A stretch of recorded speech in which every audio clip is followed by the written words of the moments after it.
मसीह खुदावंद के पुरफजल जलाली नाम में आप सबों की सलामती हो। एक दफ़ा फिर से कलाम की खिदमत लेकर आपके दरमियान में आई हूँ। मैं pastor Fauzia Gauri, the king daughter. आज नया टॉपिक लेकर आई हूँ। आज का टॉपिक है फादर्स डे, जो आलमी सतह पर बड़े जोशो खरोश से मनाया जा रहा है।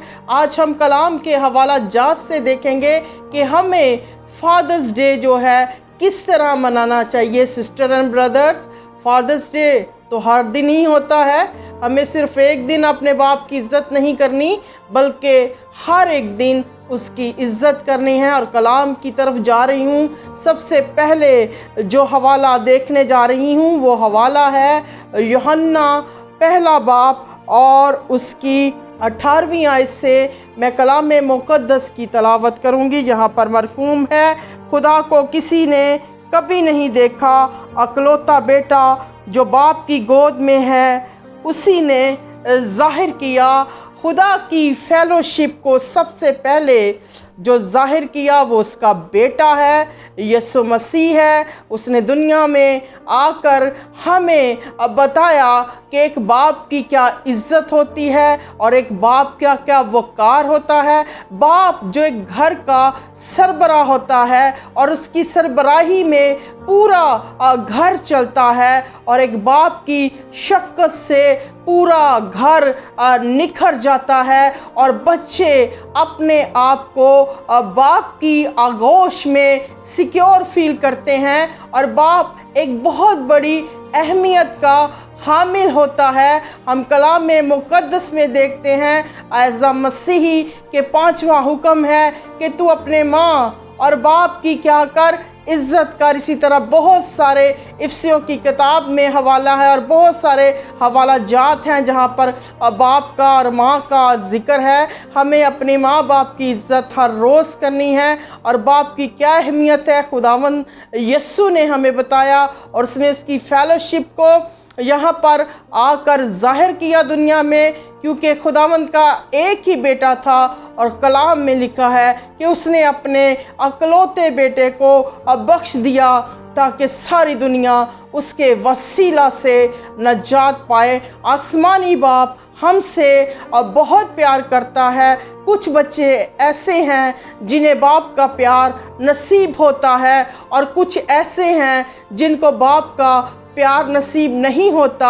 मैं उनसे ऐसे बच्चों से मुखातिब हूँ कि वो अपने आसमानी बाप पर भरोसा करें। आसमानी बाप हर वक्त बाहें फैलाए उनके लिए खड़ा है, अपनी बाहों में उनको लेने के लिए। हज़रत दाऊद ने एक बड़ी खूबसूरत बात कही कि अगर तुम्हारे माँ बाप भी तुम्हें छोड़ जाएंगे तो मैं तुम्हें कभी भी नहीं छोड़ूंगा। यानी कि खुदावंद की मोहब्बत हमारे साथ लाजवाल है और खुदावंद कभी भी हमें तन्हा नहीं छोड़ता। हम देखते हैं कलाम में मुक़द्दस में ये आयत मेरी पसंदीदा है। लूका 11 बाब और उसकी 13वीं आयत में ज़िक्र है, बस तुम बुरे होकर अपने बच्चों को अच्छी चीज़ें देना जानते हो तो आसमानी बाप अपने मांगने वालों को और रूह कुदस क्यों ना देगा।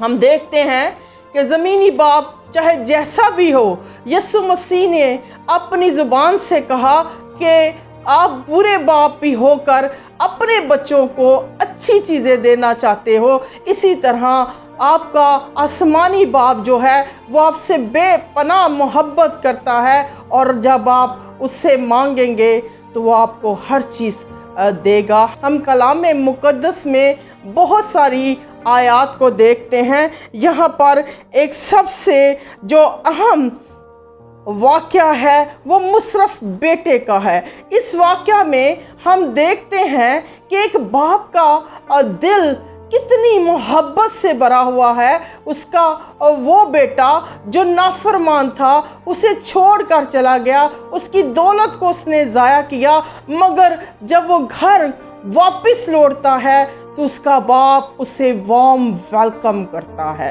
कलाम के मुताबिक पुराने अहदनामा में लिखा है कि अगर तेरा बेटा नाफरमान है तो वो जान से मारा जाए, मगर एक बाप की मोहब्बत दिल में उम्र आई और उसने अपने बेटे को माफ़ कर दिया, उसके सारे गुनाहों को माफ़ कर दिया। जब वो घर की तरफ आ रहा होता है तो वो अपने नौकरों को, अपने हेल्पर्स को कमांड कर रहा होता है कि भाग कर जाओ, इसके लिए जूती लेकर जाओ, इसके लिए लिबास लेकर जाओ, इसके लिए अंगूठी लेके जाओ। अंगूठी का इसलिए जिक्र वहाँ पर आया है, जब एक बाप अपने बेटे को अंगूठी पहनाता है तो वो अपनी जानशीनी जाहिर करता है और लोगों को बताता है कि ये मेरा जानशीन है। और उसने पूरे दिल से अपने बेटे को माफ़ कर दिया। ये है एक बाप की मोहब्बत कि एक बाप अपने बेटे को किस तरह मोहब्बत करता है। इसी तरह हम कलाम मुक़द्दस में देखते हैं एक और हवाला सिस्टर एंड ब्रदर्स देखेंगे कि एक बाप की इनिशिएटिव से एक बच्चे की ज़िंदगी बदल गई। सो सिस्टर एंड ब्रदर्स, दूसरा हवाला जो कलाम का है वो मैं लूँगी पैदाइश 35वें बाब में, जहाँ पर याकूब और राखल का जिक्र है। राखल जिसको दर्द ज़ै लगा हुआ था और वो अपने दूसरे बेटे बिन्यामीन को पैदा करने जा रही थी, मगर बहुत बड़ी तकलीफ़ का शिकार थी और उसका दर्द इस तरह बढ़ गया था जो बर्दाश्त से बाहर था। और जब उसने अपने बेटे को जन्म दिया तो उसने उसका नाम बनोनी रखा, यानी कि मेरे गम का फर्जंद।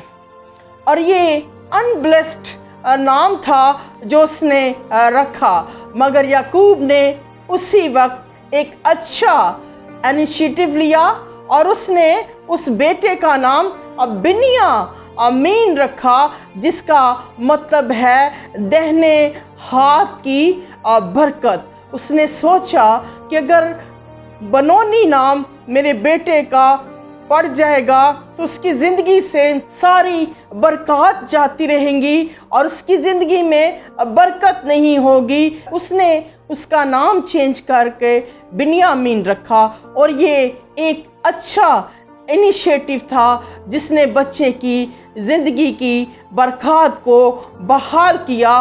और ये एक बाप का इनिशिएटिव था और एक बाप ने अपने बच्चे के अच्छे फ्यूचर के लिए इनिशिएटिव लिया। आज मैं अपील करती हूँ, वसीयत में एक बाप जो होता है वो अपने घर का काहिन भी होता है, यानी कि यहूदी लोगों में जो बाप होता है वो अपने बच्चों को कलाम की ट्रेनिंग देता है और कलाम के लिए तैयार करता है, यानी कि वो घर में एक काहिन की भी हैसियत रखता है। मैं उन सारे फादर्स को अपील करती हूँ, रिक्वेस्ट करती हूँ कि अपने बच्चों की जैसे वो तालीमों तरबियत पर अपने बच्चों की जैसे वो तालीमों तरबियत पर गौर फरमाते हैं, इसी तरह कलाम पर भी गौर फरमाया करें। और बहुत सारे हवाले हमें कलाम मुक़द्दस में बाप के हवाले से मिलते हैं। इनमें सबसे जो अच्छा बेटा था वो यीशु मसीह हैं हमारे, जिन्होंने आखिरी वक्त तक दुख सह सह कर अपने बाप की फरमाबरदारी की और हमें भी सिखाया कि हमें भी अपने ज़मीनी बाप की फरमाबरदारी करनी है और साथ ही अपने आसमानी बाप का भी फर्मा बरदार रहना है। आपकी उम्र तभी बढ़ेगी जब आप अपने बाप की माँ की इज़्ज़त करेंगे। आपको तरक्की तभी मिलेगी जब अपने बाप और माँ की आप इज़्ज़त करेंगे।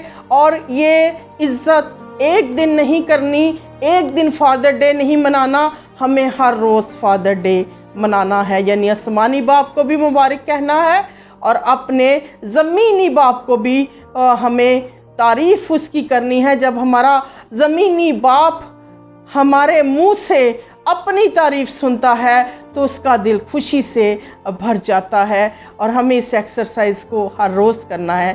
Thank you so much, I love you, God bless you, thank you.